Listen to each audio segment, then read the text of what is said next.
آج کل ہمارے ملک میں ایک عجیب قسم کی بے چینی اور اضطراب لوگوں کے دلوں پر چھایا ہوا ہے۔ ہر طرف سے حالات بڑے تشویشناک نظر آتے ہیں۔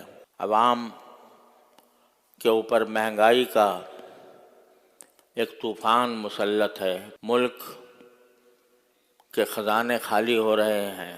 سیاسی طور پر قوم بٹی ہوئی ہے۔ عدم استحکام سیاسی طور کے اوپر بھی ہے، معاشی اعتبار سے بھی ہے۔ سیاسی سطح پر ایک ہنگامہ برپا ہے۔ ملک کا خزانہ خالی ہو رہا ہے اور ہم غیروں سے قرضے لینے کے، سودی قرضے لینے کے ابوال میں مبتلا ہیں اور لوگوں کو اپنا مستقبل بڑا مخدوش نظر آتا ہے۔ عام آدمی کی مشکلات کئی گنا بڑھ چکی ہیں۔ لوگوں کے لیے اپنے گھر کا انتظام کرنا اور اپنے لیے روزی کمانا یہ مشکل ہو گیا ہے۔ بے روزگاری کا بھی فتنہ ہے جو پورے ملک کے اوپر مسلط ہے۔ ایسے حالات میں ایک عام آدمی کیا کرے؟ عام آدمی کے ہاتھ میں نہ سلطنت ہے، نہ حکومت ہے، نہ اقتدار ہے، نہ اس کے پاس وسائل ہیں کہ وہ ان حالات کو درست کر سکے۔ تو جب اس قسم کے حالات پیدا ہو جائیں، جب ایک انسان کے لیے ملک کی بہتری کا کوئی وسیلہ موجود نہ رہے، تو اللہ تبارک و تعالیٰ نے ایک نسخہ بتایا۔ اگر آپ اور ہم مجلسوں میں بیٹھ کر حالات کا شکوہ کریں اور کہیں بھئی بہت برے حالات ہیں، بہت برے حالات ہیں، مہنگائی اس طرح بڑھ گئی ہے، سیاسی لڑائیاں اس طرح ہو رہی ہیں، حکومت اس طرح ناکام ہو رہی ہے اور عوام اس طرح پس رہے ہیں، اور کون کیا کر رہا ہے اس پر تبصرے ہم اپنی مجلسوں میں کرتے رہے ہیں، تو اس سے کیا حاصل؟ اس سے حالات بدل نہیں سکتے۔ اگر ہم اپنی مجلسوں کو ان تبصروں سے آباد رکھیں اور برائی کا شکوہ کرتے رہیں، تو اس سے کوئی حالات میں کوئی تبدیلی نہیں آ سکتی۔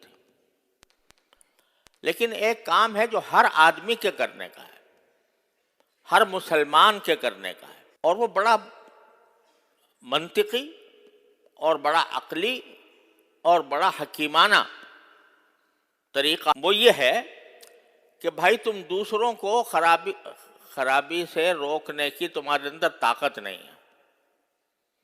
اگر کوئی دوسرا آدمی ملک کی تباہی کا کام کر رہا ہے تو آپ کے پاس طاقت نہیں ہے کہ اس کا ہاتھ پکڑ لیں، لیکن ایک کام آپ کے اپنے بس میں ہے،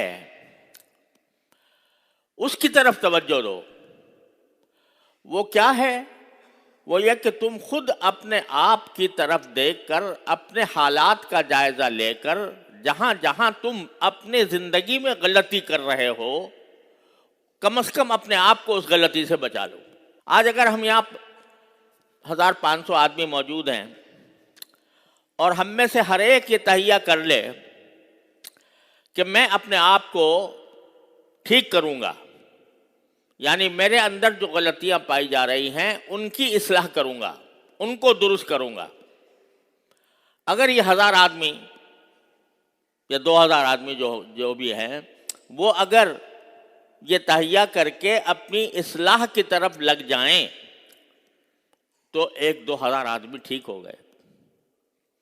اور اگر ہر مسجد سے، ہر منبر سے، ہر علاقے سے یہ پیغام ساری دنیا کو پہنچایا جائے کہ بھائی تم دوسروں کی فکر چھوڑو اور اپنی فکر کرو، اپنے حالات کو درست کرو، تو اللہ تبارک و تعالیٰ کے بتائے ہوئے اس حکم کے نتیجے میں رفتہ رفتہ معاشرے کے حالات درست ہوتے چلے جائیں گے۔ ایک آدمی تجارت کر رہا ہے، تجارت کرتے ہوئے یہ رسول کریم سرور دو عالم صلی اللہ علیہ وسلم نے یہ ارشاد فرمایا کہ اگر کوئی شخص کوئی چیز بیچے اور اسے پتا ہو کہ اس میں کوئی عیب ہے، کوئی نقص ہے، کوئی کمی ہے، اور وہ بیچتے وقت خریدار کو اس عیب کے بارے میں نہ بتائے، بس بیچ دیا، سوچا اچھا چلو نکل گئی چیز،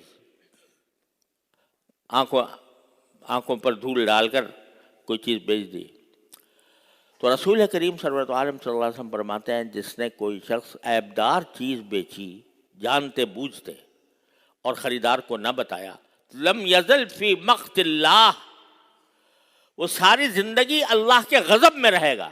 لم یزل فی مقت اللہ، لم یزل کا لفظ ہے کہ اللہ کا غضب اس کے اوپر مستقل رہے گا زندگی بھر، کہ اس نے ایک عیبدار چیز بغیر اس عیب کو بتائے فروخت کر کے دھوکہ دیا، یہ حرام کام کیا، حرام کام کیا، اس کی وجہ سے جو پیسے لیے اس پیسے میں حرام مل گیا، اور اس پیسے سے جو خریدے گا سامان اور جو رزق کھائے گا اس میں حرام کی آمیزش ہو گئی، اور وہ جو لقمہ کھا رہا ہے اس کا ایک حصہ حرام ہو گیا۔ کتنے ارشادات ہیں نبی کریم سرور دو عالم صلی اللہ علیہ وسلم کے اس بات پر کہ حلال کھانے کے لیے کا اہتمام کرو، حرام سے بچو۔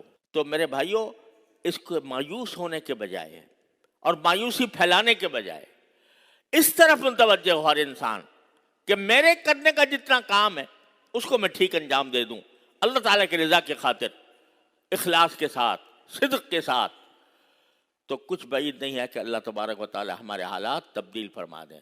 ما بقوم حتی یغیروا ما بانفسہم، اللہ تعالیٰ قوم کے حالات اس وقت تک تبدیل نہیں کرتا جب تک کہ وہ خود اپنے حالات تبدیل کرنے کے لیے تیار نہ ہوں۔